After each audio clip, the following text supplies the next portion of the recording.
Angry Birds started a mini revolution. It's not especially clear why the disgruntled avians became more popular than any of the other animals on the App Store, but they did. The rest is history. Or rather, it would be history if it weren't for the fact that every so often, a game comes along that apes Angry Birds to such a degree that it's impossible to write a review without mentioning it. This time around, it's Toy Shot, a game that wears its Rovio influence on its borrowed Lego sleeve. Or at least, that's what it looks like at first glance. You play a plastic knight who, with the aid of a giant crossbow, has to destroy all of the structures in the kingdom. To fire the crossbow, you press on the screen and slide your finger towards the edge, changing the angle of the fire by moving your finger up and down.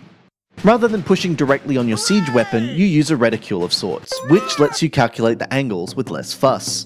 You have a set number of projectiles to use each level, and these range from bombs to darts and rockets. After every shot, a trail of white puffs of smoke trace the arc of your shot, letting you make adjustments to your next attempt accordingly. It's Angry Birds with a building block aesthetic. There are 108 different levels on offer, and they're designed reasonably well, although some of them could have done with a little more work. Your catapult is a robust enough weapon, and the different ammunition types mean you have to think carefully about how to bring a castle down. For the first 10 or so levels, you'll be reasonably entertained, but you'll spend most of your time reflecting that Rovio has done all this before, and better.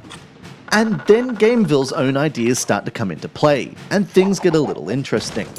Some levels see you defending your own castle from an oncoming assault, while others task you with taking down a structure without hurting a princess who's in the middle of it.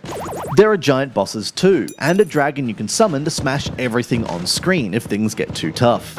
It seems strange that Gamevil didn't think to include these improvements from the off.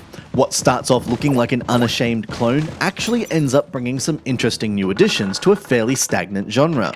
It's actually not a revolution, but in its own little way, Toy Shot is an evolution, taking the foundations others have laid down and building some interesting new structures on top of them.